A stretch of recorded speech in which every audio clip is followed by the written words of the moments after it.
Isa pang iligal na Pogo Hub ang sinalakay ng mga otoridad sa Porac, Pampanga. Halos 200 banyaga at mga Pinoy ang naabutan doon. Pero posible raw mas marami pa ang nasa loob. Magbabalita, Simon Gualvez. Miyerkules ng gabi nang sugurin ng mga otoridad ng Lucky South 99 compound sa Porac, Pampanga. Sa video mula sa Presidential Anti-Organized Crime Commission o PAOK, makikita ang foreign nationals na pinapipila matapos daw magtakbuhan nang dumating sila. Aabot ng 156 sa mga ito, kabilang ang ilang banyaga na Chinese, Vietnamese, Malaysian, Korean at may mga taga-Myanmar.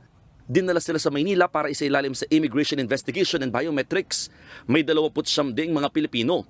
Ginawa ang raid matapos makatanggap ng sumbong ang PAOK tungkol daw sa illegal na Pogo Hub doon na sangkot sa human at sex trafficking maging torture. Kahapon, may narescue pa na 7 Pilipino na lumabas ng compound at sinasabing biktima ng illegal detention. May mga Chinese din daw na biktima ng kidnapping. Siya ay lumipad ng Pilipinas noong April para magbakasyon sa Boracay, kaya lang minalas na wala yung wallet sa NAIA.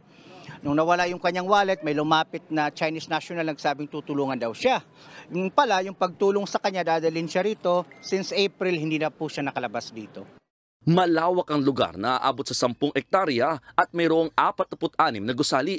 Sinasabing triple ito ng laki sa naunang ni-raid na Pogo Hub sa Bambantarlac. Sa guardhouse, makikita pa nga ang papel kung saan nakasaad ang pangalan ng foreign nationals na naka-assign sa kada gusali. Agad namang nagpunta sa lugar ang may-ari ng lupa para itangging may kinalaman sila sa illegal na Pogo. Matagal na rin nilang pinaalis ang sangkot na kumpanya dahil sa hindi pagsunod sa kontrata. Isa sa hindi nila na-comply yung pagbabayad. Katunayan, nag-file po kami ng violation ng BP22. Pending po siya ngayon sa Angeles City. Kahit may search warrant, hindi naman mapasok ng mga otoridad ng gusali dahil wala raw tumatanggap nito. Kaya tingin nila may mga tao pa sa loob.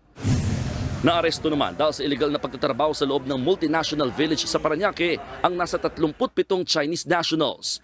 Aminado naman ng barangay Moonwalk na wala silang datos kung gaano karami ang Chinese nationals sa village na nagsimula raw dumami noong 2017.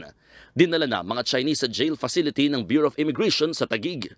Dahil sa mga kontrobersya sa Pogo, nagkaroon ng executive session ng Senado para mas malayang makapagsalita ang mga resource persons mula sa iba't ibang ahensya. Tumagal ito ng 4 na oras.